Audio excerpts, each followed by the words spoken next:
What really happened with your host, Mike Rivero, because World War III is a really bad idea.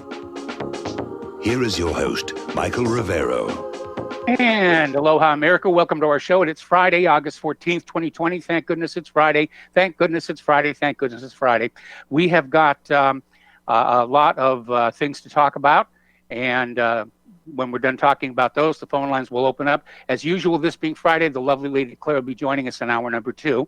So let's get right on into it. Mike is in our control room, ready to answer the phone, keep you on the air with your comments, questions, and opinions here.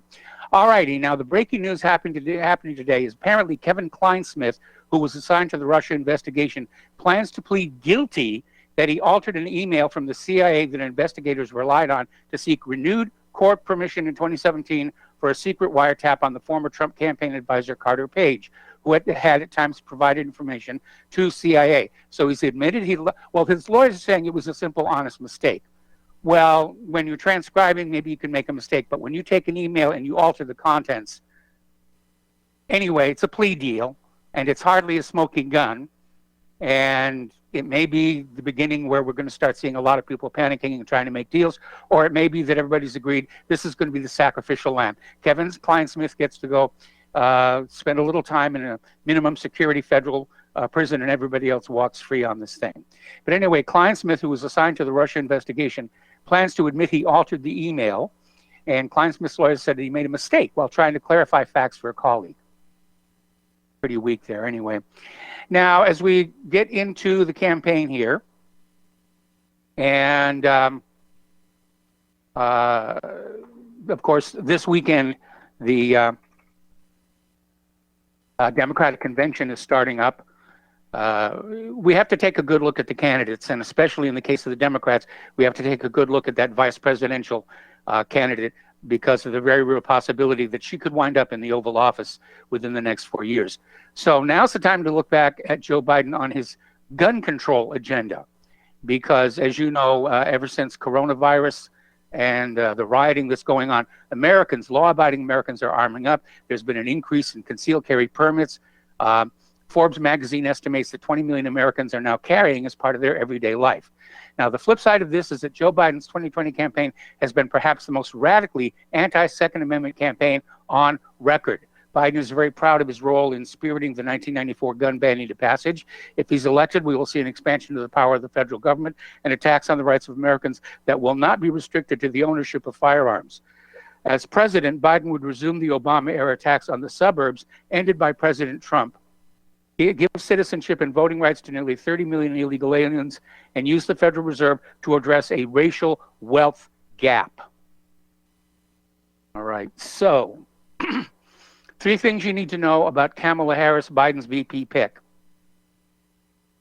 Kamala Harris viciously went after journalists who exposed Planned Parenthood via undercover videos. Remember when Project Veritas got all those people at Planned Parenthood on videos admitting they were selling baby parts to other laboratories, to artificial flavoring companies? I mean, just all kinds of weird stuff that was out there. Well, serving as California's Attorney General in 2015, Harris opened an investigation and sued journalist David Daleiden through an unprecedented application of an eavesdropping law. Now, Harris has a shoddy Me Too record, as you're probably already aware. She stated publicly she believed the women who were accusing Joe Biden of sexual indiscretions until, of course, she was tapped to be Biden's VP, and now, of course, it's no longer an issue for her. Now, let's see. Despite the full court press from the mainstream media suggesting otherwise, Harris is a full-blown far-left radical.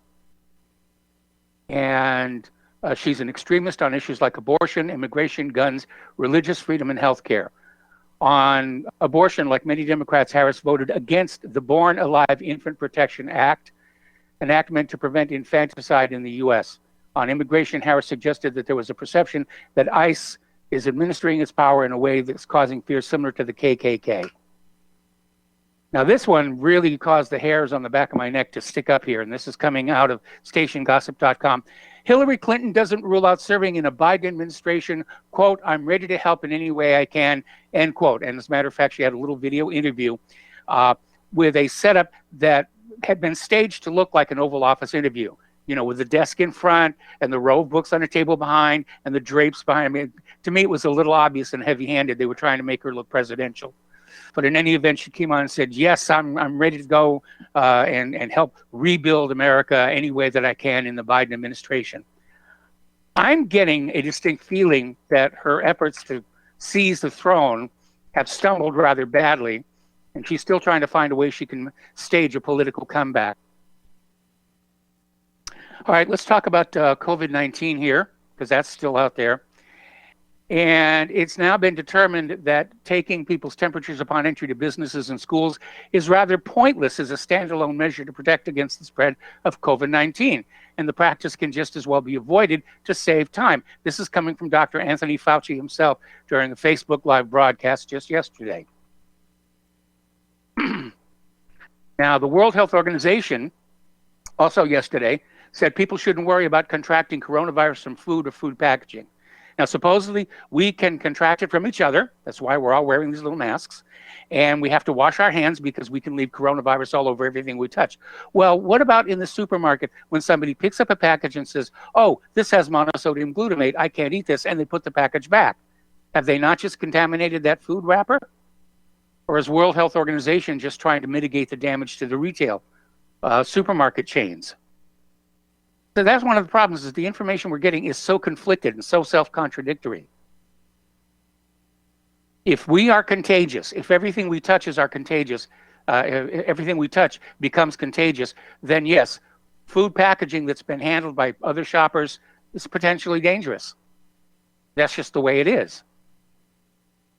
The CDC is now admitting that face masks that have vents or valves do not prevent the spread of coronavirus. But hey, they got everybody to buy them up, right?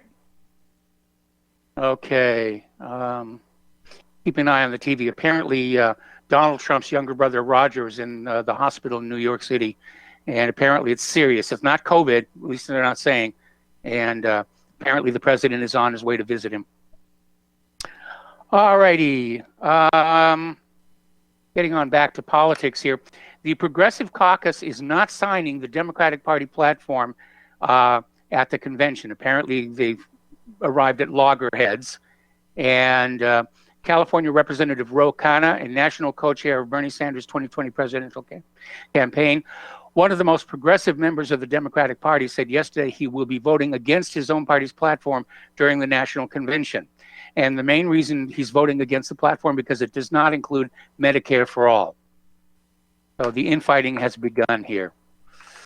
Okay, that's about Robert Trump, not Roger Trump, my mistake. Every year on 9/11, they will ring the two reflecting pools that represent the foundations of the World Trade Towers with lights and shine them up into the sky. This year they're canceling it, and they're canceling it over concern the workers might get COVID-19. So they're canceling that. They're also canceling the reading of the names of all the victims. Now, I'm going to touch on this story very lightly, but Claire is going to be going into this in depth in hour number 2. Apparently, the Trump administration has reportedly confiscated cargo on 4 oil tankers that were en route to Venezuela carrying Iranian refined oil products. And I have to stress that because Venezuela's got plenty of oil. What they lack is refining capability. And Iran has refineries, and so apparently there's a little bit of a trade going on there. But the United States has basically stopped these 4 oil tankers at sea to confiscate their contents. Now, because there is technically no state of war either with Venezuela or Iran, I think under international law, this constitutes an act of piracy. So, as I said, Claire will go into this in more detail in hour number 2. Over in Great Britain, the movement for a free and independent Scotland is heating up again. Remember the last time they had a referendum and there was massive, massive vote fraud going on. And they're getting ready to try again. And Nicola Sturgeon is out there with his independence drive. And Boris Johnson has ordered that all British government finance projects in Scotland to continue to fly the Union flag. Okay. So I have a crack in my computer screen. Oh, terrible, terrible, terrible. All right. Anyway, over at Fort Hood, boy, they can't catch a break over there, can they? Apparently, 2 Fort Hood soldiers and 1 soldier from Fort Sam Houston were recently arrested as part of a 2-day child sex trafficking ring in the latest bad news coming out of the Texas Army Post. The men were arrested and charged with prostitution when they arrived at a location where they believed they would be meeting up with underage girls who they were paying for sex. Got a real discipline problem there in the military. The 2 soldiers from Fort Hood, 25-year-old Specialist Anthony Xavier Antoine and 30-year-old PFC Timmy Jones Jr. were hit with felony charges of prostitution under the age of 18. The 2 men are being held in Bell County Jail on $50,000 bond. Meanwhile, 32-year-old Staff Sergeant Pierre Jean, a combat medic assigned to Fort Sam Houston, was charged with a Class A misdemeanor for prostitution. I guess rank does have its privilege, doesn't it? And the net is still going wild. Independent media, social media is still going wild over Kenan Hinant, who was the 5-year-old white boy shot and killed by this 25-year-old black neighbor in an execution-style shooting. And the father's gone public saying, you don't know what it's like to hold your kid in your arms where there's a gaping bullet hole in his head. Well, I remember a couple of photos from Israel and Gaza that illustrate that rather brilliantly, but apparently they've held the funeral now, and everybody's wondering, when is the corporate media going to pay attention to this? The corporate media is already there when they'll say there's been some white on black crime. Even if it's imaginary, it doesn't matter. It gets headline coverage. Here we have, and I mean, there was no gray area here.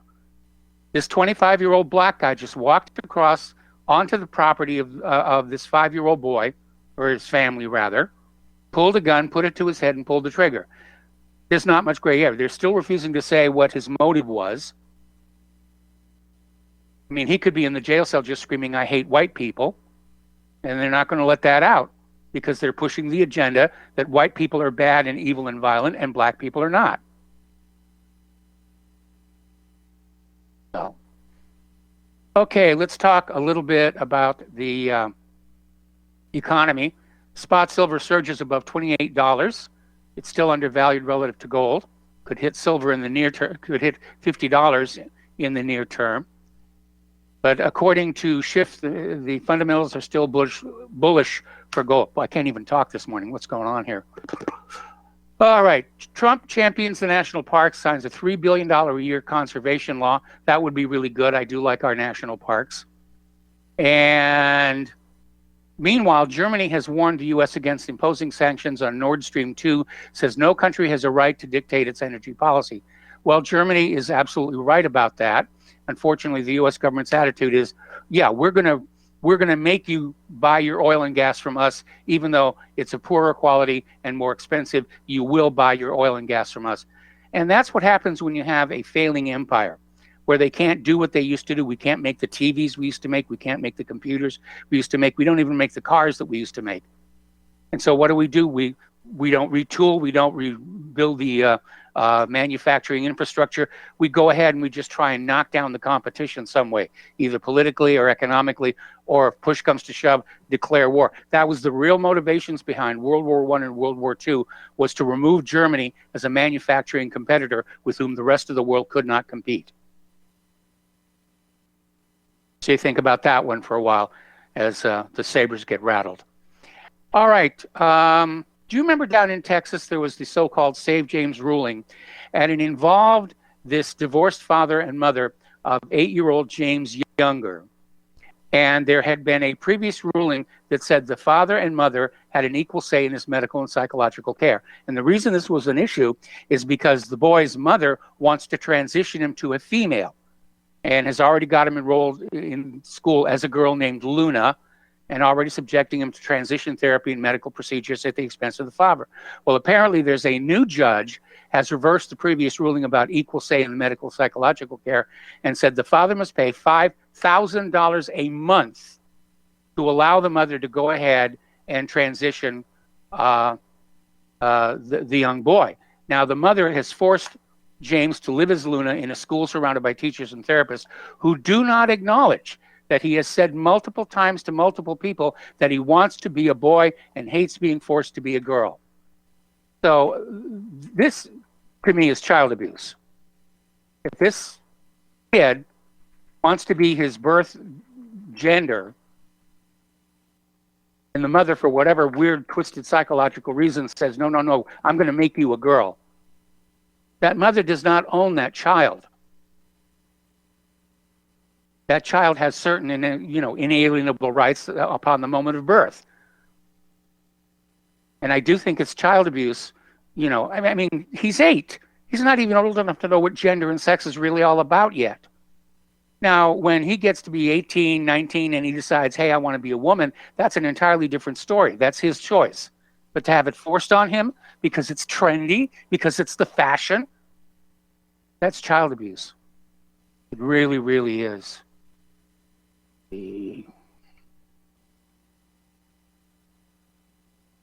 All righty, you've probably been told over the years that saturated fat is the cause of heart disease. And now they're backing off and saying, well, maybe not. And what makes red meat dangerous is the excess amount of iron. And that could be the culprit in heart disease. So they're saying now too much iron leads to heart attack. And the saturated fats are not the villain that they were once thought. Connected car cyber attacks have skyrocketed, up 99% in the past year, almost double. And they were able to connect to the test car via the internet, remotely control the car's heated seating, fans, air conditioning, and heated steering wheel.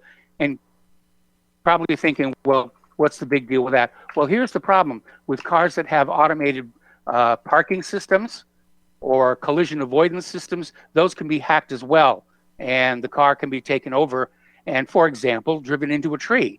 That would be a way to fake a car accident to kill somebody and say, oh my goodness, they're reckless driving. They were just speeding and they got killed. All right, we're going to go ahead and open the phone lines now. So if you want to call on in, it's 800-313-9443, 800-313-9443. Elon Musk is riding the excitement of the Dragon demo, the crude demo. And he's now out there saying, we're going to go to the moon.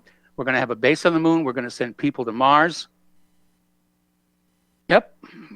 I think Elon Musk is this generation's version of Howard Hughes, just into a little bit of everything and just doing all this amazing stuff.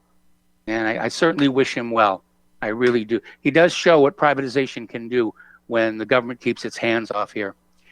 All righty, there are 5 new studies of CBD that reveal why so many are choosing it over big pharma drugs. Claire uses it, says it's working for her as well here. And again, big pharma can't make money off the stuff that occurs in nature. They want synthetic chemicals of dubious efficacy and safety, but they can patent them and make big profit off of them. I remember not too long ago there was an effort by big pharma to start patenting naturally occurring chemicals, and that kind of fizzled in the court system, fortunately. There's a new show on Discovery Channel, as a matter of fact. John Belushi's brother, is apparently embarking on a new career as a marijuana farmer. So he's got a farm up there in Oregon where recreational marijuana is now legal, and he's a legal grower. And so that's going to be interesting to tune into and see what happens there. So anyway, I should have moved to Oregon instead of Indiana. Instagram has been hit with a $500 billion class action lawsuit accusing the Facebook-owned platform of illegally harvesting up to 100 million users' biometric data. And apparently the problem has to do with the photo tagging tool that allegedly stores facial recognition data. The lawsuit, filed in state court in Redwood City, California, accuses the company of collecting, storing, and profiting from biometric data of more than 100 million Instagram users. We have to take a break for commercials. We have a caller waiting on the line, and we will be right back. Welcome back to our show here. We're going to go to the phones now to Peter in Los Angeles. Hello, Peter. Welcome to the show. What's on your mind today? Yeah, hi, Mike. I saw this morning, I believe I forwarded it to you, that up in Seattle, Black Lives Matter was now going to white homes and saying, you need to get out of here. You need to give your homes to black people. This used to be a black neighborhood. Now it's not. You need to give your homes, to black people. Yeah, I saw that. There's also, I said a couple of things yesterday, where there seems to be now a rash. There's just like the 3 or 4 now in the last 2 months of black workers in retirement old folks homes that are beating the dog crap out of women and men in their 70s and 80s while they're bedridden and stealing from them, but beating them, injuring. One guy beat a guy to death. The guy died from the injuries. The other thing is, Mike, listen, everybody agrees if Black Lives Matter was about police brutality, and that applies to everybody, I'm with them. The police have to be managed better. But I want to bring up a point here, and the point is we know what the statistics are, even though the chosen run media doesn't ever tell them or us what the real statistics are. 54% of all the murders, more than 50% of all the rapes, 90% of all the violent gun crimes. Last year, 500,000 plus crimes, violent crimes against white people, and white people only did like 40,000 in return. So 10 times what the cross-racial attacks are. But at any rate, we're never being told these, and they feel entitled by the media, which has an agenda to get white people. Frankly, the Jewish media has an agenda to get the white people, and are using this group. But the point I want to make, whenever they say that, I want to say, well, look, I know the police are bad and they have to be managed better, but you know what? And they're militarized, and I'm against that too. But how much of this massive crime, rate that they're perpetrating, how much of the police aggressiveness is because of that? Is because the fact that they're dealing with a very violent subculture that is, actually gets their props, quote, from standing up to them, resisting, whatever, and is wildly disproportionate in violent crime. So how much of the police brutality that other people, other than black people, get from the police is a direct result of their conditioning of having to deal with the ultra-violent black people? Then the other thing, that's a legitimate question to ask. The other question is of course, why we're not being told about this. Why isn't this common knowledge that these astronomically catastrophic numbers of violence and crime? Why, and they think that they're being put upon, and they think that, but every time, and then also it's a culture that gives us Tawana Briley and Bubba Wallace and Jussie Smollett. Regularly we get that. And so, but it's when it's coming, it's getting to the point, this thing in Seattle when they're demanding that people give their homes, it's almost like South Africa now. Yes, it's getting there. And without recompense, that's what they're demanding down there. And the government now agrees with them down there. They can confiscate all the white farmers' property without any compensation. By the way, they encourage murder. How far are we from that up here? Not too very far at all. Nobody hears the stories about the beatings in the old folks' homes or what have you. They just don't run the stories. No, they don't. They're still not running that story about that 5-year-old white boy who was shot execution style by his 25-year-old black neighbor. I mean, the internet, the independent media is making a big deal about that. Corporate media hasn't covered it. Now, I will grant you, corporate media did cover the attack on the Ronald McDonald House by Black Lives Matter and Antifa.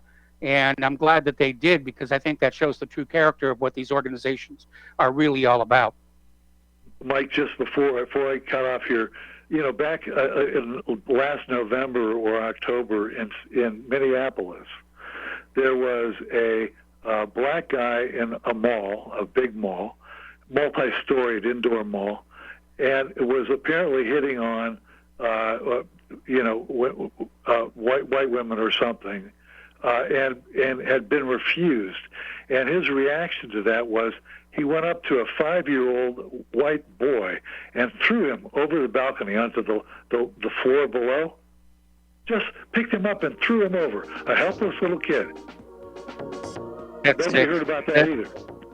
No, we didn't hear about that one. Anyway, Peter, thank you for the phone call. We've got to let you go and take another break for commercials. Back with another phone call after these two words. Welcome back to our show. Here we're going to go back to the phones here to Jim in Illinois. Hello, Jim. Welcome to the show. What's on your mind today? I just read that story where that man, 25 years old, who shot that kid 5 years old for riding his bicycle on his lawn. Michael, you are 100% correct. That is not in the mainstream media. No.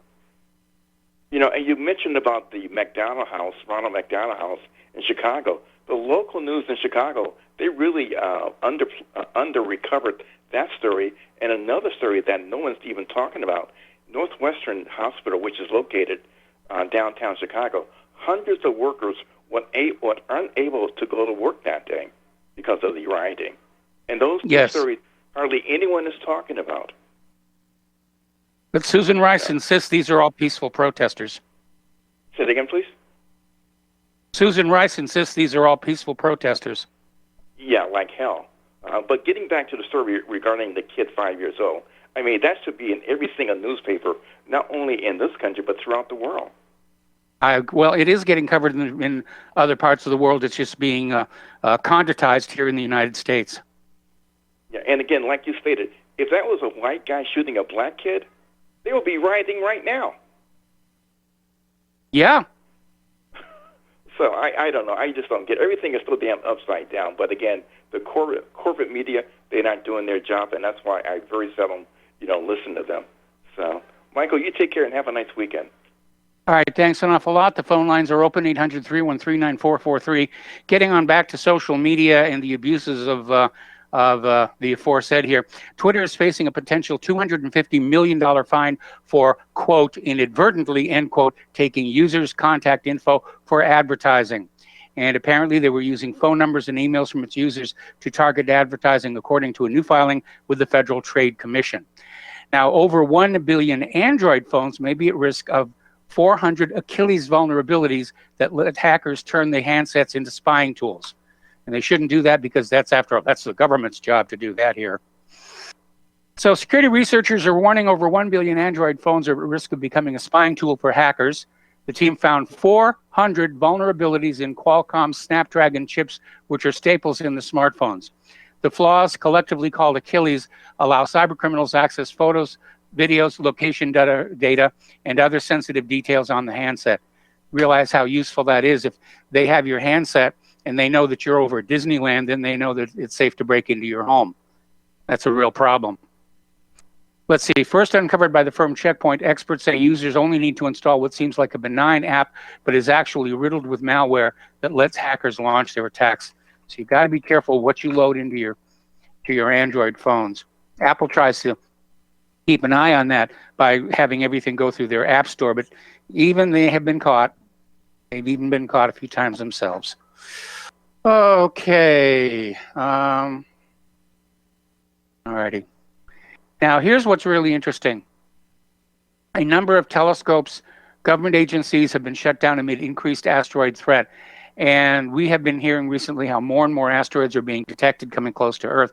But at the same time, because of the coronavirus pandemic, a lot of telescopes and observatories around the world are closed down. Now, the Arecibo Observatory has been rendered inoperable after sustaining damage. There was a cable that snapped and literally tore a 100-foot-long gash in the dish itself, further fueling the problem. That's not going to be fixed overnight, unfortunately. So keep your eyes to the skies. Who knows what's coming in? Okay, Ghislaine Maxwell, which probably you're just as tired of hearing about her as I am. And she's complaining that she's being mistreated in jail because of Epstein's suicide, and her lawyers want her moved into the general population. And apparently that has now happened. She's been taken off suicide watch and is now in the general prison population. I'm certainly glad I'm not carrying her life insurance policy at this point here. All right. The judge has shot down Ghislaine Maxwell's latest attempt to delay the unsealing of potentially explosive documents Wednesday after her legal team claimed they had discovered critical new information that would impact both her criminal sex trafficking case and her civil defamation case. Trying to keep things under wrap, and the judge is saying nope. Okay, over in California, there's been a recent swarm of earthquakes on the San Andreas Fault, and seismologists are saying the chance of a larger quake is significantly elevated.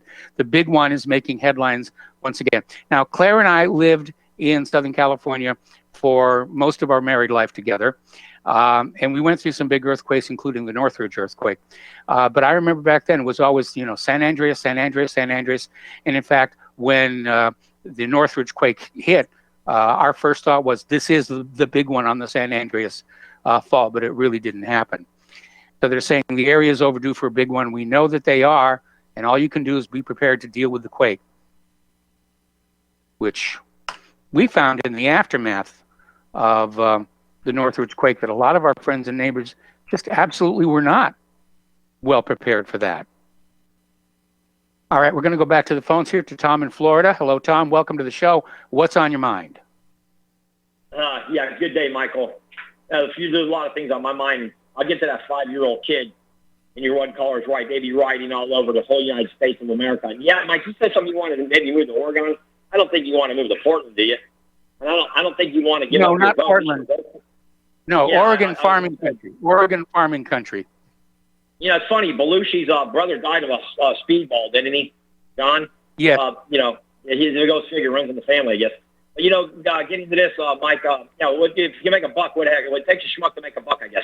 But, Mike, let's get back to there's a few things really I got to weigh on. First off, if you went to Oregon, Mike, your vote wouldn't count. You'd get a blue state. Your state, that state's gone probably the next 100 years, like California. And Washington State, they're all a bunch of leftist freak shows over there. Antifa's running wild. Black Lives Matter is running wild over there. They hate the Constitution. They hate anything that has to do with the Founding Fathers. But here, Mike, and I'm going to go back. I want to talk about this guy, Chris Hahn, this schmuck putz. This putz schmuck that was on Fox today. He was talking about this. Tom? Yeah. Tom? Yeah. Okay, you keep fading in and out a little bit. Are you keeping the microphone the same distance from your mouth? You hear me now? Yeah, I can hear you much better now. Thank you. Okay. Yeah. Well, anyway, Michael, what I'm saying is this putz, Chris Hahn was on there on Fox News saying this is all going to come down to the coronavirus, and this is already in the fix, and the old people are going to go turn against Trump because of the coronavirus. And here, this guy's Chucky Schumer, Schmucky Schumer aide. This guy Chris Hahn, he's on Fox News all the time, and he's saying how that Trump's going to lose the senior vote because of coronavirus. This was all set up by the demon rats 2 years ago. Nobody talks about the Hong Kong flu in '68. The media is a bunch of filthy liars. Mike, think about this. If Donald Trump and the conservatives in this country had one major network, ABC, NBC, or CBS, and ran the story about that 5-year-old little boy on his bicycle, getting murdered in cold blood by an animal, do you know how many people Donald Trump would get to vote for him? It'd be a massive landslide. But again, he doesn't have one major network backing him up, except maybe OAN, One American News, because Fox is a bunch of leftists too. One American News is the only one who talks highly about Trump, what he's done with immigration. You got all these callers calling in. All the callers that call in, I noticed, Mike, they're all from blue states. Their states are gone for the next 50 years minimum, okay? You're in an Indiana state where your vote does count because if you don't want to vote, you don't have to vote. But if you want to be Republican, your vote's going to count. If you're going to be a vote Democrat, well, you know what? You can maybe sometimes turn to state. But you know what? This is all about the vote, Mike. That guy Chris Hahn threw out his hand today. That Hahn, that schmuck, that putz. He's a putz schmuck is what he is. And he's got his big bald head, thinks he's Mr. Know-It-all. The guy looks evil as hell. And, getting back to that little boy, though, Mike, a 5-year-old little boy getting shot in the head in front of his sisters. His 2 sisters are standing right next to him, Mike. What are you going to say to those little girls? That Afro-Americans are wonderful? Hey, Mike, by the way, every one of you and your callers, and Mike, the controller guy, what you work, I hope you guys will watch that video I just got done watching last night called Uncle Tom with Larry Elder and Candace Owens. It's going to blow you. Mike, if they put that in the colleges, I believe Donald Trump would get 50, 60% of the black vote. I really do. If Larry Elder was able to give that copy to every Afro-American in this country, I will guarantee you that Donald Trump will get 50% of the black vote with Uncle Tom. That documentary is going to shake the core of this country if it ever gets out in massive amounts. If it gets out into like the 25 to 30 million range, you're going to see a massive movement in this country with the blacks because they've been played and suckered for the last 75 years. They've been played like suckers, like or a Tootsie Roll. I mean, it's unbelievable what's going on. When I watched that documentary last night, Mike, I was just floored. John F. Kennedy he'd be worse than Ronald Reagan or Donald Trump if he was president today. You know that? Yeah. With the way he was talking about the monetary system and all that, Kennedy. But I advise you and everybody to watch Uncle Tom. It's on DVD. My buddy bought it. I watched it. We had a popcorn and rib party. It was excellent. And we even had some fish. And, I mean, it was a great it's about an hour and 10 minutes. It's very well done. Candace Owens is outstanding. You got Colonel West in there. I mean, it's really a wonderful done documentary.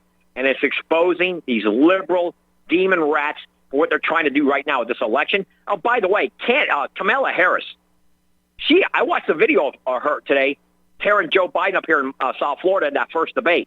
She was calling this guy an out-and-out racist, and now she's his running mate, Mike.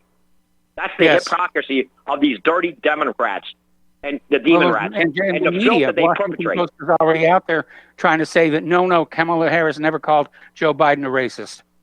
I mean, they really do think that we have no long-term memory out here in the American society, that whatever they tell us today is what we'll believe.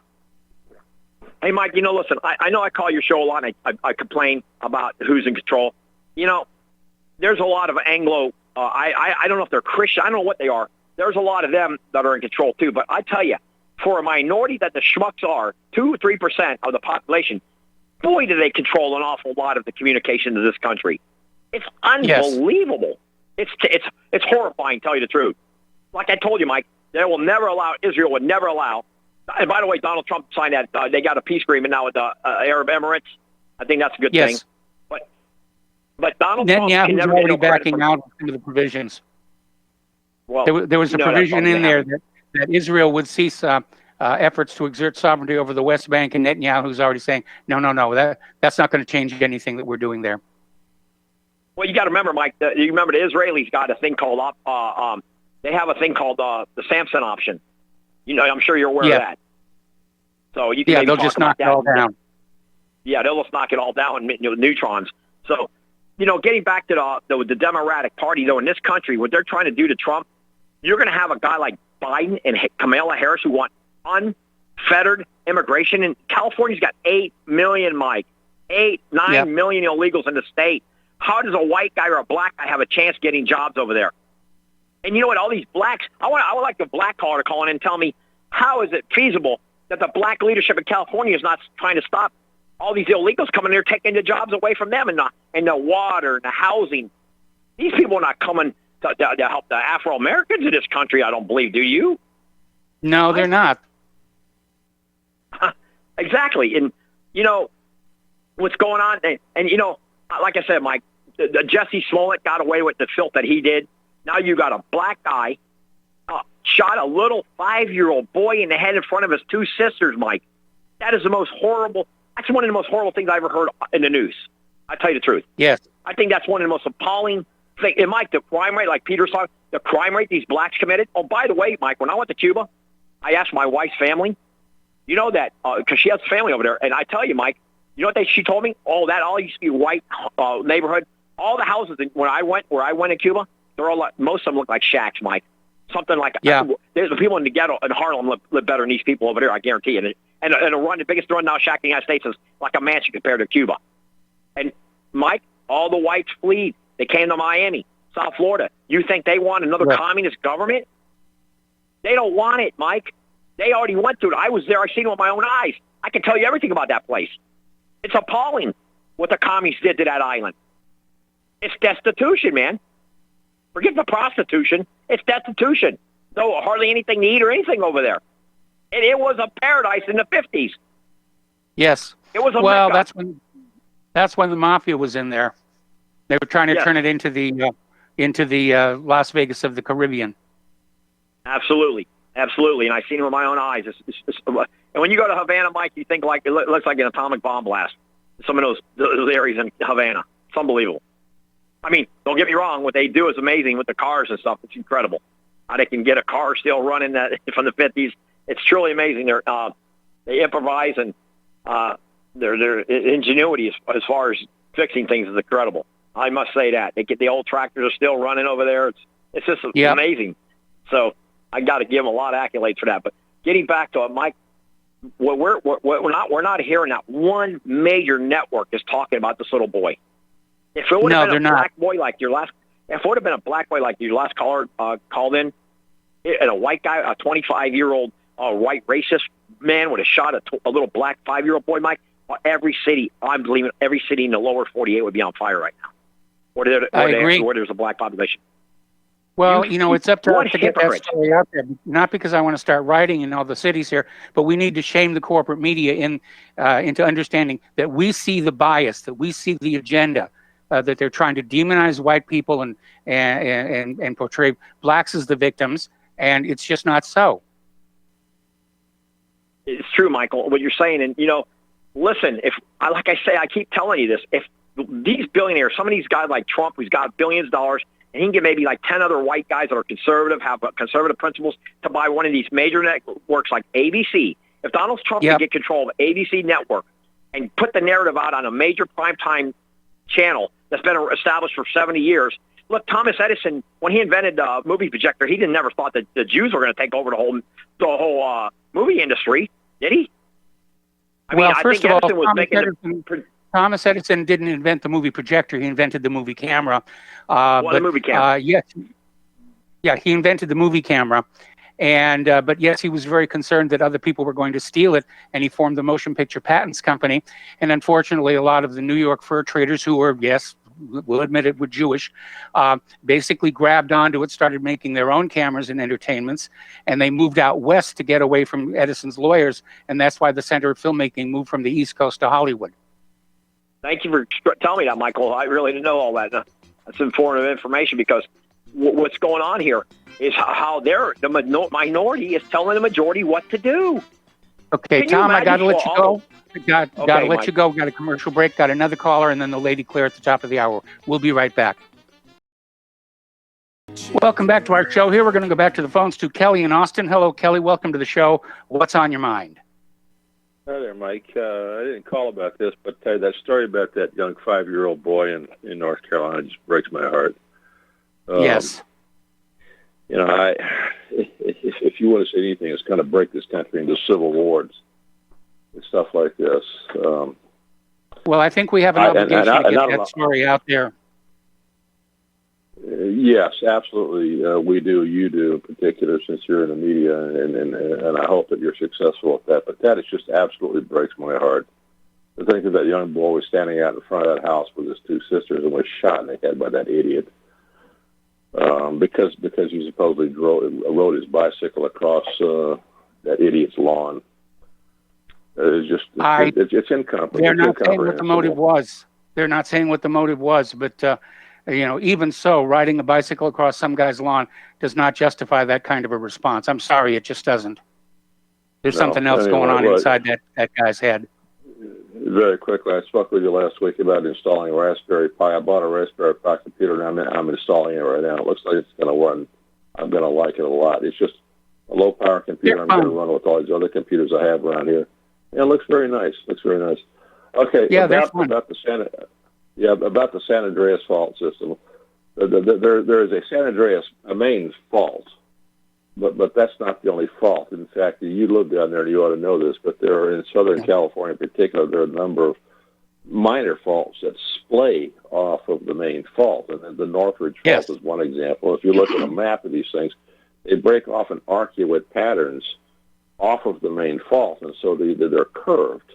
In other words, and these things Yeah. create quite a bit of stress. And if you notice that a lot of the earthquakes that occurred down there in Southern California occur not on the main linear fault system, but they occur on these arcuate splays off of the main fault. That's what happened at Northridge, and that's what happened in other places. And you see some of that happening up there around San Francisco as well, but most of that happens down there in Southern California. So when you hear people express concern about earthquakes along the San Andreas Fault, you have to understand that that it's a very complex system, and most of those faults most of those earthquakes are occurring not on quote the main fault, which is a right linear transform fault that runs up from the Gulf of California on up through San Francisco and into the north, into the Pacific, the Pacific. They're occurring on these minor faults of these fault splays. And those are where the really major earthquakes are occurring down there, and most of those are really clustered down there around L.A. And there are a lot of them. You were down there, you said, when the Northridge quake occurred, right? Yes, we were, and we lost about half of everything that we had there. But the reason they're concerned about the San Andreas Fault is because if you look at the geological map, just above the San Fernando Valley, the San Andreas Fault has that curious little dip in it, which is kind of a hook. And so they're saying that's where the big one is likely to come from. Anyway, Kelly, we got to let you go. Got to take a break for station identification. Back with the lovely Lady Claire after these few words. And welcome back to our show, hour number 2. The phone lines are open, 800-313-9443. And for those of you watching on YouTube, this gorgeous creature sitting next to me is the lovely Lady Claire, who likes to share that final hour every Friday with me with her unique perspective on the world. So I sort of teased this story during hour number 1. Yeah. And would like you to basically elucidate further. Oh, okay. Well, apparently the U.S. has seized 4 Iranian fuel tankers en route to Venezuela and diverted them to Houston. And did this successfully because these Iranian fuel cargo vessels were deemed in violation of U.S.-led sanctions on Iran's energy sector.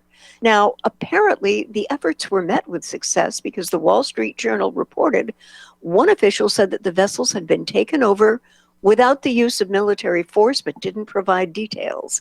Now, Mike, that pretty much had to be done either in international waters or in the territory of a friendly, okay? Yes. And the vessels, which are named the Luna, Panid, Bering, and Bella, are now in U.S. custody, and the Wall Street Journal is saying they're en route to Houston. And apparently senior administration officials are expected to meet the tankers in the coming days at an event scheduled to mark the docking, according to the report.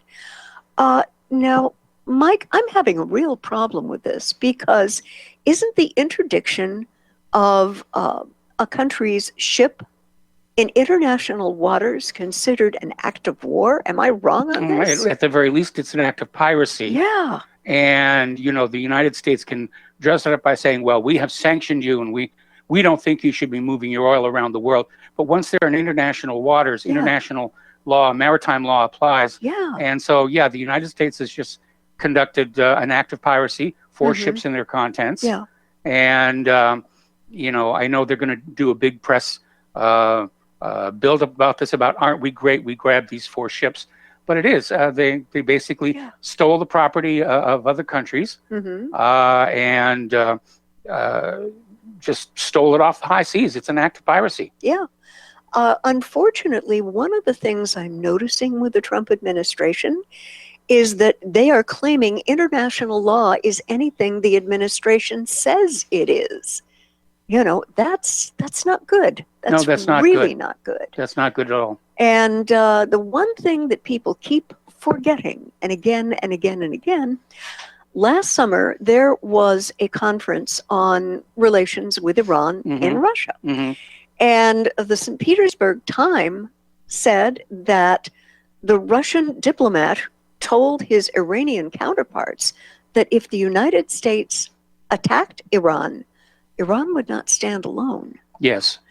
And they weren't specific, but to be looking at war with Russia over Iran, this does not sound to me like a terribly bright thing for this administration to be doing. Well, I think this grabbing of the ships here is more about Venezuela than it is about Iran. Yeah. And see, as I mentioned earlier in the show, Venezuela has plenty of oil. What they don't have is refinery capacity, right. which Iran does have. Mm-hmm. So there may have been a little bit of a deal going on where Venezuela would ship raw petroleum to Iran, and in exchange, Iran would send back refined fuels, which appears to be what was going on. Yeah. But again, for the United States to go on out there and say, for the entire world, we are in charge of the energy sector, and you're not allowed to send oil anywhere we don't approve. Yeah. That's about as arrogant as the pirates of the Tripoli Kingdom. Yes. Would you explain a little bit about that, the Pirates of Tripoli, and why you're making that analogy? Well, I'm making that analogy because it was the piracy of Tripoli that allowed or justification for the United States to start colonizing that part of Africa. Ah, okay. From the halls of Montezuma to the shores of Tripoli. That was what that was all about. Yeah. And, Tripoli was kind of the Eastern Atlantic's equivalent of Tortuga. Yeah. In the Caribbean. It was just a wide open pirate town. Yep.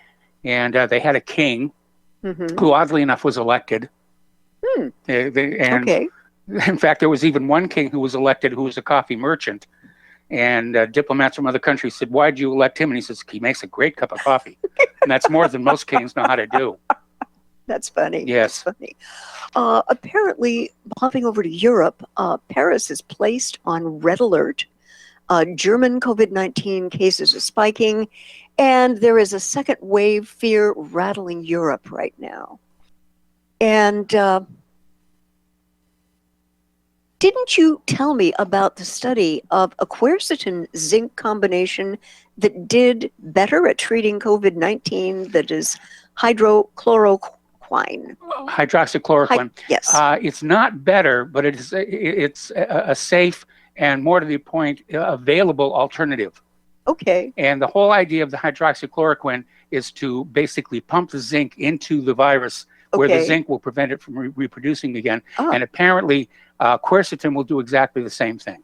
But it's a lot safer to the system, right? Well, that depends on who you talk to. I mean, hydroxychloroquine has been around for 65 years with a perfect safety record. Right. This concern now that, it's going to cause heart attacks and everything else, that's marketing talk. Of course. That's, don't use that. Use this one that we're selling. We have more costly ingredients than these people over here. Yeah. This stuff they're selling will kill you, and our stuff will make you better. Yeah, but that's all about the fact that this medication has run out of its patent. And Big Pharma, after 65 years, Yeah, and Big Pharma is looking for something else that's going to be very expensive. Yes. And slap a high price tag on. That's why they're already bad-mouthing the new Russian vaccine. Yeah. And apparently the U.S. is already signing contracts with American companies for a vaccine that doesn't even exist yet. Right. Now, we have a very interesting sister article again from Zero Hedge, and it says, Sweden hits COVID-19 triple whammy. No lockdowns, low deaths, minimal economic damage. Michael, what the heck did they do right in Sweden that the rest of the world really needs to learn to understand? Well, I think they, what caused the economic damage was the lockdown, which doesn't seem to have really had that much of an effect. I think that Sweden just basically said, this is another flu. Yeah. And, when we go through the flu here in the United States, we don't have lockdowns, we don't have economic ruination. But again, I think our economy was on the verge of ruin anyway, and this is just a convenient cover for it. Yeah, I think so.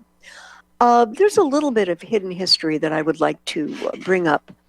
And yesterday was the anniversary of the rise of the Berlin Wall in Germany.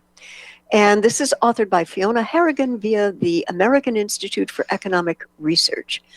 Eastern Germany, which was formerly known as the German Democratic Republic, that was historical, wanted to be a paradise for the common people. It called itself Workers' and Peasant State. Its anthem, Risen from the Ruins, brought to mind a phoenix rising gloriously from the ashes of World War II. Now, modern Germany is deceptively unified, so much so that it has been easy to relegate the cautionary tale of the GDR to the history books. But Mike, the ideology which gave rise to the Berlin Wall still persists. around the world.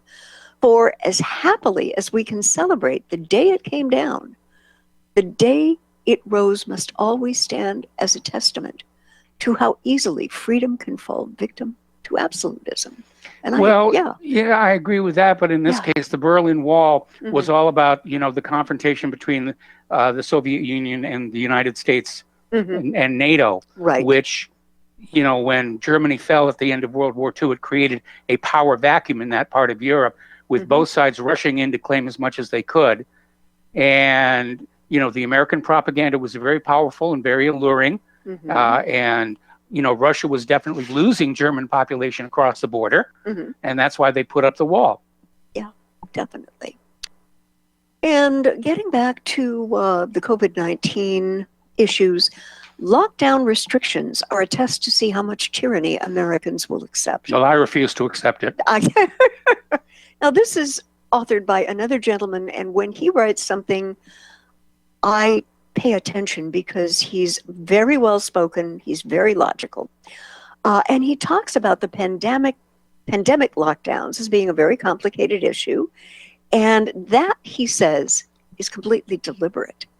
And then he goes to the point of fourth generation psychological warfare is to present the target individual or population with a hard choice, no-win scenario. You're darned if you do, and you're darned if you don't. And he said that he often equates this to the key moves in a difficult chess game. Your primary goal is to create a dual threat and force your opponent to sacrifice one piece over another in order to escape with the least amount of damage. Do this a few times and do it successfully, and you've won the long game. True. Now, I really appreciate the leadership in our state of Indiana. There have been some restrictions, nothing that draconian, and I find Governor Holcomb a very measured and intelligent guy who has been listening to both the best the medical experts have and the voters in his state. But that being said, this is a perfect time with this pandemic to see how places like California can actually push people. Now, you know this lady, you've met her. Yeah. I have a family connection, the widow of my late cousin, who lives in an assisted living facility in Santa Cruz. She hasn't been able to see any of her kids since March, and she is a beautiful, bright soul who needs company. So I am making sure that I call her consistently so she doesn't feel that all alone. But people living in assisted facilities who cannot see family and friends must be in a really not great state right now. And folks out there who are listening and watching, if you've got some seasoned citizens who are part of your family living in that kind of situation, if you can do it, get them a phone with a visual component. That's going to ease the sense of isolation mightily. What do you think? No, I agree. And it's certainly inexpensive. And I wish I could remember the name of it off because we researched it for Larry's mom. Yeah. But there are phones now that are hardwired to do things like FaceTime and Skype. Yeah. So that the person who's in the nursing home doesn't have to have a computer. They don't have to learn how to use a computer. It's just once this is set up, you push a button and it Skypes or FaceTimes a pre-selected list of people. And I think it's a really, really good idea. I do too. I wish I could remember what the name of it is, but wasn't Jitterbug, was it? No. Jitterbug is something else. Okay, all right. And also visiting COVID-19, there was another, I thought, very powerful article in Zero Hedge, and it's titled "The Attempted COVID Coup of 2020." Now, it's authored by Angela Codevilla via Real Clear Politics, and what he is saying is that history will record the great COVID coup of 2020 based on lies and fears manufactured by Americans' ruling class, led by, drumroll please, the Democratic Party and aided by the complacence of most Republican politicians. Now, back in March, if you'll recall, the WHO and the US CDC presented the coronavirus to the Western world as though it was a danger equivalent to that of the plague. But China's experience, which its government obfuscated for whatever reason, had already shown that COVID-19 was much less like the plague and much more like the flu. And all that has happened, which has followed, and we have got some real falsifying of basic truth. Now, Americans were led to believe that the virus was unusually contagious and would kill up to 1 in 20 people it infected, a 5% infection fatality rate, or IFR, which is the acronym. Today, we still don't have definitive knowledge of COVID-19's true lethality. Now, the absence of that fact base allows bureaucrats to continue fear-mongering. Because by May, a host of studies in the US and around the world showed that the vast majority of COVID cases caused mild symptoms or none, and showed the infection mortality rate to be equal or lower than that for most flus, forced the CDC to conclude that the lethality rate, far from being 5%, was 0.26%. Double that of a typical flu. But instead of changing their recommendations, the CDC and the US government tried to hide it by manipulating the definition and number of alleged COVID cases. Mike, I'd like your thoughts on this, and what can we do peacefully to get this country back on track? Because the fear... Well, this is classic bureaucratic cover your rear end. Yeah. And they don't want to admit that they were wrong. And in the past, because then people are going to say, well, how do we know that you're right this time? Yeah. And right now, our government and its institutions, like the CDC, which is not technically part of the government, but it's a private corporation, but they're dealing with a credibility crisis of their own making. Oh, yeah. And so, you know, I think they're following the old adage, if at first you don't succeed, lie again. And that's exactly what they're doing. Anyway, listen, we got a caller waiting on the line, so let's go to W in Texas. Hello, W. Welcome to the show. What's on your mind? Yes. So I heard something yesterday. Mike Adams. Yes. He was talking about the COVID vaccine and hydroxychloroquine and its relationship to hydroxychloroquine. It was an angle I had never heard before, so I'm not sure if you're familiar with it either. But he was basically saying that I guess it's a law. I'm assuming it's a law that when in the midst of a pandemic, when you're making a vaccine, the vaccine doesn't have to go through all the safety protocols and so forth, and it can move forward if there is no known eligible or successful treatment or protocol available. And so yes, what it's called the fast track. Is what we call it. What's it called? Called the fast track. Okay, well, the fast track, right. I wasn't familiar with that angle, but yeah, he's basically saying that that's another, I guess, angle they're using against hydroxychloroquine to demonize it, to discredit it, is to say there's nothing out here that's, easy and, simple to use. And that's how they're going to try to push these vaccines through. So I just thought that was pretty interesting. That's all about the money. Yeah. It's all about the money, the medical industrial complex. And I just want to add, too, the whole Russian aspect of this, the fact that, they're saying, I would think that, they would be happy that Russia had came out with a vaccine. So now the whole world can enjoy a vaccine that's out there. But instead, they're saying it's dangerous, even though Russia hasn't gone through hasn't had any safety protocols or anything like that as well. So it's like they're telling us on one end, we need a vaccine right away with the warp speed. But on the other end, when Russia does it at warp speed, it's not good. It's hilarious, Yeah, again, it's all about market share. It's about, wanting to financially or economically exploit this crisis, for their own personal gain. And they're not really interested in what's going to cure people. In fact, cures are seen as a bad business model in today's medical industrial complex. They want constant ongoing treatments is what they want. Absolutely. All right, that was it. Thank you. All right, thank you very much here. And we're going to get back here to the Lady Claire. So, Lady Claire, what's next on your mind? What is next is that apparently the U.S. has sent B-2 stealth bombers to, quote-unquote, warn China as PLA expands live fire exercises off Taiwan.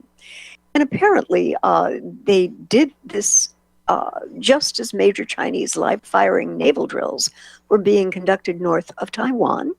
And the U.S. flew 3 of their B-52 stealth bombers. No, B-2. B-2, I'm sorry.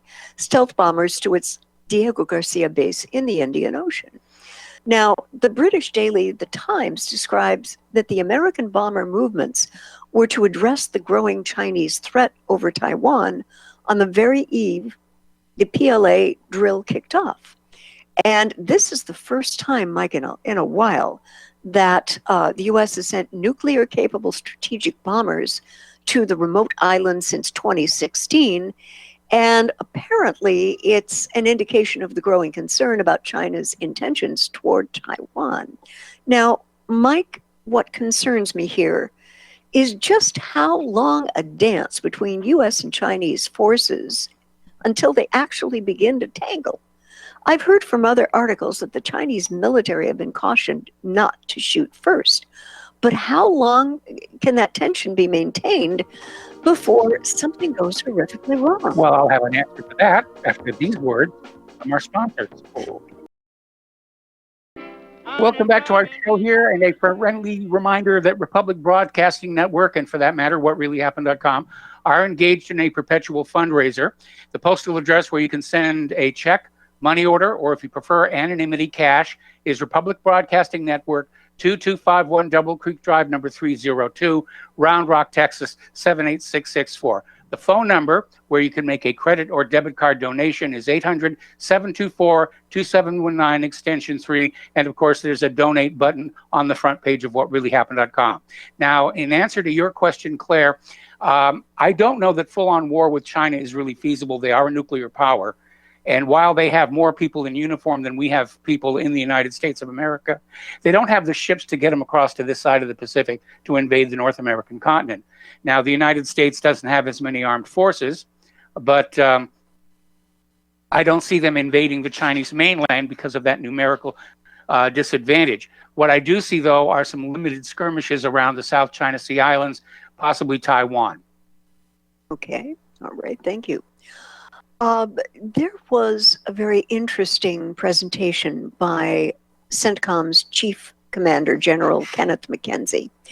And he says that Iran is a top priority as sabotage Natanz facility to boost nuclear fuel production. And he went on the record saying that Iran is the top priority for U.S. forces deployed across the Middle East. He said, as I look at the theater, we remain focused on Iran as our central problem. This headquarters focuses on Iran, executing deterrence activities against Iran and doing those things. Now, he did that Wednesday at a think tank-hosted defense conference. And despite the Islamic State long being driven underground, though the Pentagon has recently claimed the terror group is making a comeback. Now, I guess the check cleared. I guess. McKenzie went so far as to blame Iran for any resurgent ISIS activity and made the statement, the threat against our force from Shiite militant groups has caused us to put resources that we would otherwise use against ISIS to provide for our own defense, and that has lowered our ability to work effectively against them, he said. Short version, we're losing. You know, what in the name of heaven? Well, first of all, these guys done? They've done absolutely nothing. Under the terms of the Nuclear Non-Proliferation Treaty, which Iran has signed and ratified, and so has the United States, Iran has the right to make nuclear fuel for their nuclear power station. Yeah. Okay? They have that right, which the United States recognized by signing the NNPT. And so now it is the United States that's in violation of international law and treaty. First of all, by ignoring Article 2, which says we're going to go in and help them build the power stations. That way they would know what was there. That's right. Yeah. And second of all, by trying to coerce Iran into surrendering their rights under the NNPT. Yeah. So it's the United States that's gone rogue here. Oh, boy. You know, I wish that President Trump saw Iran other than through the rather jaundiced view of Israel's Prime Minister Bibi Netanyahu. Absolutely. Because Prime Minister Netanyahu knows he could fly into Tehran tomorrow and create a peace treaty. Yes. He could do that.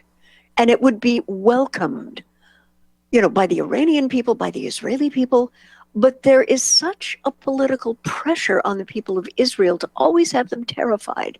Oh, that's it. I mean, man. That's how Israel's government has controlled the people of Israel. Yeah. It's an endless series of hobgoblins, most of them imaginary, and saying, they're coming to get you. Vote us back into power, or the Nazis will come back. Hitler's going to come back.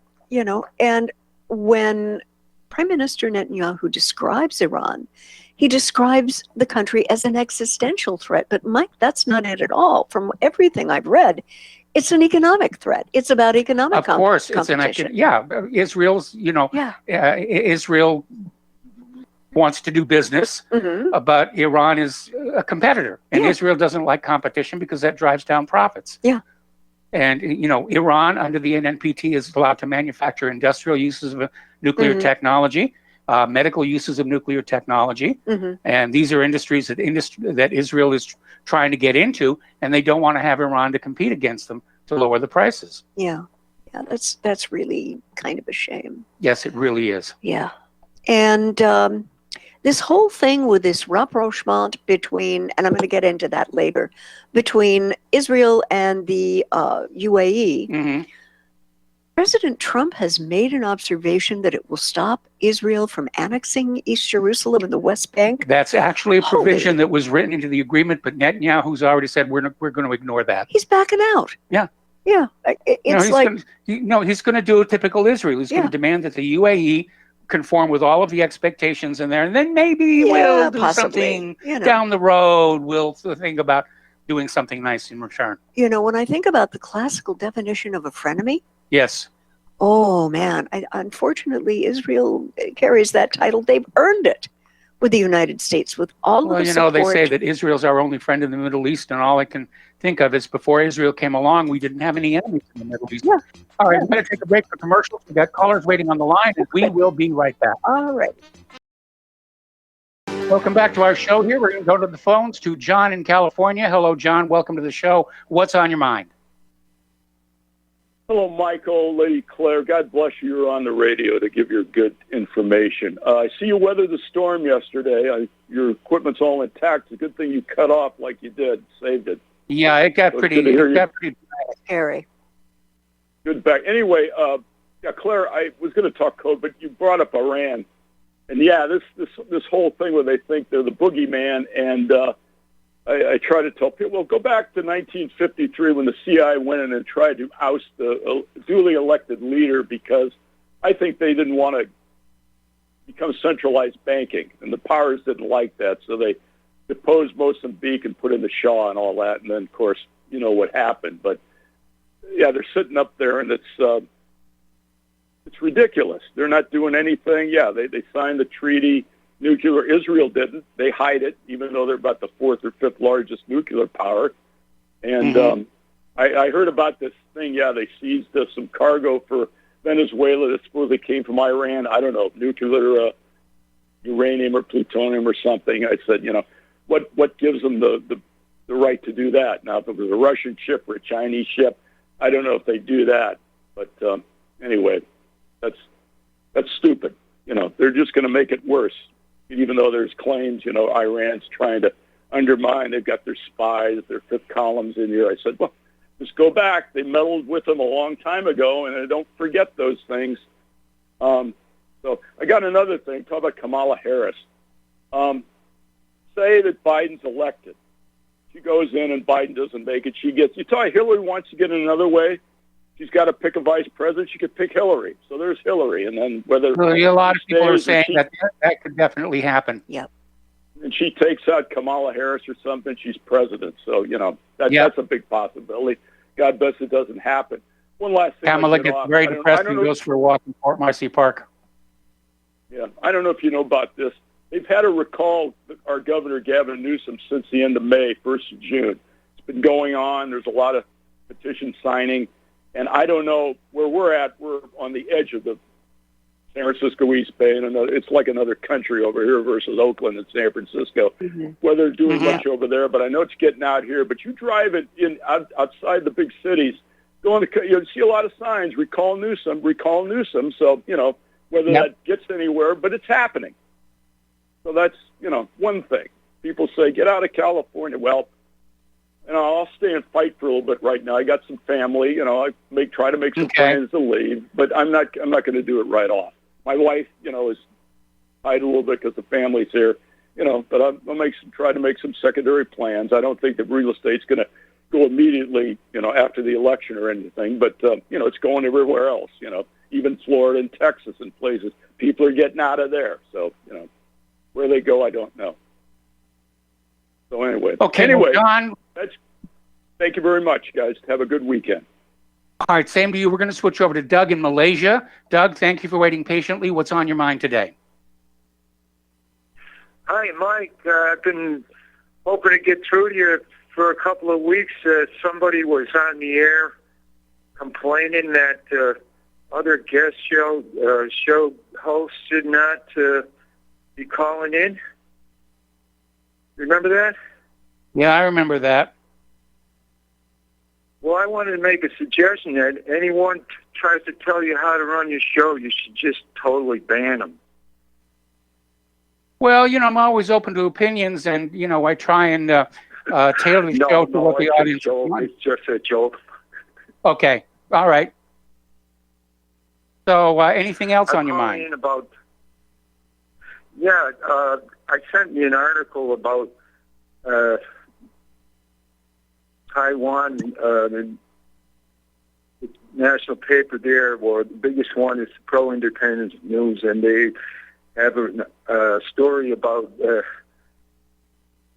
former President Monjo, who was, during the Obama years, the old guard party, pro-China, and having said that, something I said on the phone here, that China could take Taiwan quickly and might do so before the U.S. could react. And yes. Now he's being called out as a treason. It seems there is an issue.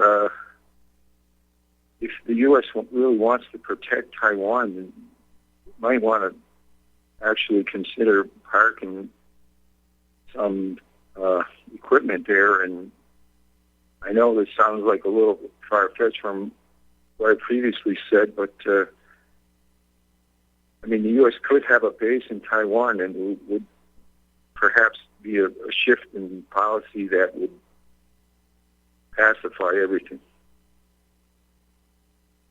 Well, Taiwan has kind of been a sore point for China for quite some time, and it looks like China is trying to reassert its control over some of the outlying regions like Hong Kong and Taiwan. And the U.S. policy toward Taiwan has been to recognize it as an independent country, and that could be a flashpoint for a potential conflict with China, which I personally think would be a really big mistake. We don't have the manufacturing, the manpower, or the money to fight a new Pacific War, which means at some point it would go nuclear. And that's one of the reasons why we're glad we're not in Hawaii any longer. Glad to be in rural Indiana. That's true. And we're not running the risk of mushroom clouds around here. Yeah. Anything else, Doug? Well, that's about it. Wish you well. Glad you're feeling better. All right. Well, thanks an awful lot. We're going to let you go. The phone lines are open now, 800-313-9443. And Lady Claire, what is your next story? Well, the next story is something I'm having a really difficult time running my brain around. Apparently, the U.S. State Department has neutered Trump's executive order barring immigrant workers as the H-1B visa malarkey continues. Now, apparently, this was back in June, and President Trump issued an executive order barring nearly all visa workers, a move, he said, would open up over 500,000 American jobs. Well, the State Department, in its infinite absence of wisdom, has done an end run around this, and apparently the exceptions to this law are now big enough to drive a semi through, according to various analysts. Now, not liking President Trump, there are moments when I'm very disappointed with President Trump. But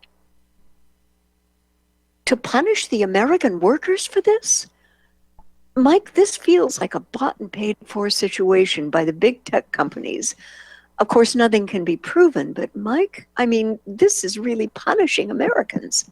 Well, see, the big tech companies, they want trained workers, Yeah. and they're not able to find them in the American population Mhm. because, we've been dumbed down so much by our public education system that your basic H-1B visa worker coming to this country is more skilled, more highly trained in technology Yeah. than your average American.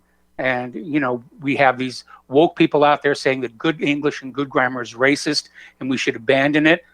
We had that other professor out there saying that, 2 plus 2 plus 4 is racist because it's an arbitrary imposed belief system and just all this other kind of nonsense. And we have, public teachers are now very concerned about homeschooling via the computer because they're concerned the parents might find out what the kids are being taught.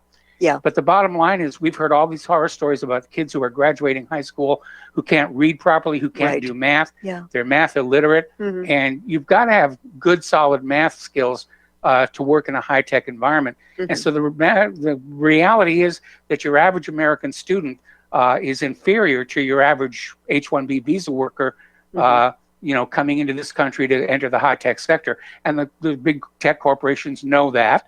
They want these foreign students because they're more adequately skilled. And that's a failure of our education system. And yes, they're punishing the American workers for the failure of the education system. Yeah.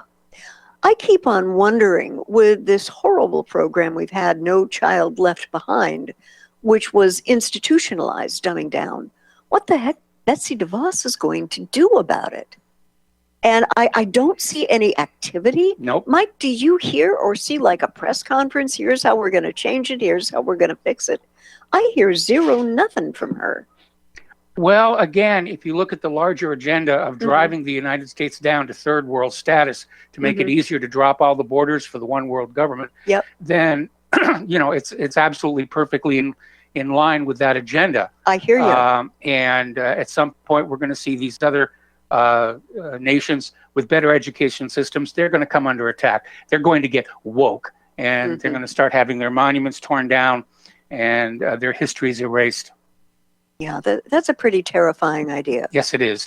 And you know what we could do with the educational system? I've thought of this, and I think I've mentioned it on the show. There are some private schools that are used essentially by people who have money to make sure that their kids are reading, doing math, doing the science ahead of schedule so that they will be better benefited as they get older. One of them is the Kuhlman School. Now, what they do is not rocket science. No. They evaluate where the kid is, and they move them up small classes. They move them up. They're encouraging. They offer a lot of praise when kids get it right. And kids love to get things right because, people are going to be kind to them when they do that. Yep. But the big issue, and if I were Betsy DeVos, here's what I do right now. I would go into contract with the Kuhlman Schools, a charter school in one of the roughest areas in the country. And I would say, I'm going to give you the environment, and we're going to give you a small number of kids. And here's what I want to see. Because if we could privatize education, maybe, I'm just saying, and make it lift up so it was world class, what a gift that would be to the future of this country. Mike, what are your thoughts on that? That's only if the government wants a world-class educational system. And right now, this government doesn't want it. As George Carlin used to say, they don't want thinkers. They want obedient workers and consumers. Yeah, and that's very sad. That's really, really very sad. Okay, I would like to go into my next article. Okay. Apparently, we're looking here at a very active La Nina, which could spark a very active hurricane season. And there's going to be a little bit of a problem with this. The odds the equatorial Pacific will remain neutral or even spin up a La Nina have risen in the past month. And this is from the U.S. Climate Prediction Center. And in either state, the weather patterns over the Pacific will actually decrease hurricane killing wind shear across the Atlantic, allowing more storms to form and strengthen. Now, this comes to us via Bloomberg. And with increasing odds for a La Nina this fall, resulting in it could be a super active hurricane season.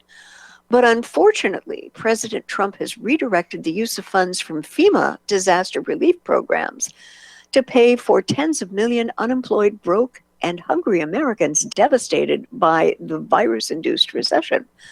Mike, sometimes I worry that the words finite resources do not seem to be in President Trump's vocabulary.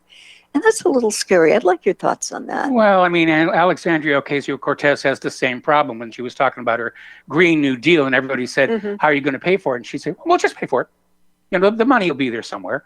And I'd rather they took money out of the war machine to pay for this. But frankly, this sounds like scaremongering coming from FEMA itself that doesn't want its budget to be cut. Right now, the axe is hovering, and everybody's saying, oh, no, cut their budget. Don't cut my budget. All right, we're going to take a few more phone calls here. David in Boston. Hello, David. Welcome to the show. What's on your mind today? Oh, yeah. Hi, Michael. I just have a news flash. I don't want to interrupt you and Lady Claire, but Millie Weaver, and are you familiar with Millie Weaver? She appears on the Alex Jones show frequently. Yes. Yeah. During the show today, she got arrested. She got arrested at home, and it was very sad, but you know, these militarized police, it wasn't a SWAT team, but there was militarized police. They were dressed in military uniform, you know, camo clothing and everything and all that. And she was allowed to put her shoes on, and she was led away. I don't know who took the video, but it was so sad because she has children, and her little kids went running out onto the porch as the police took Millie away. She's been indicted by a grand jury for burglary.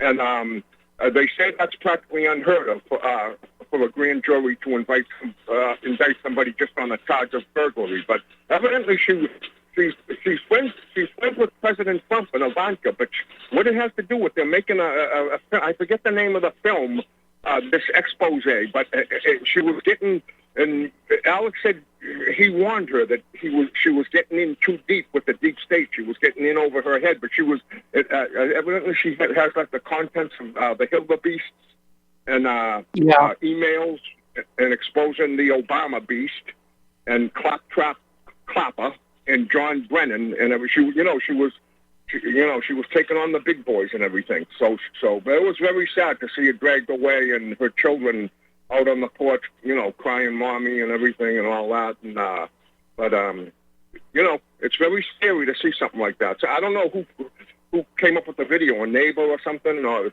Alice had the video of her being. She was just allowed to put on her shoes. I guess she was bare. So with the weekend coming up, Mike, and you're not going to be on the air till Monday and everything. I know I know you appreciate the heads up. You like to stay on top of stuff like this, you know. So, anyways, I just wanted to make you aware of that. It's very scary that they can, you know.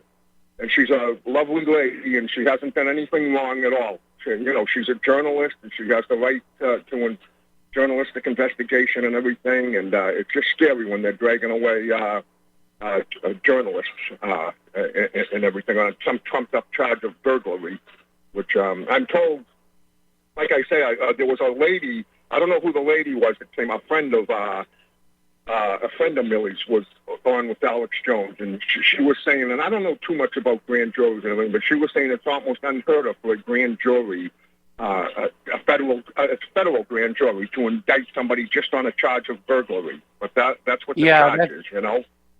Yeah. Yeah. So I'll let you finish up your show with Lady Claire and everything, Mike. I really enjoy.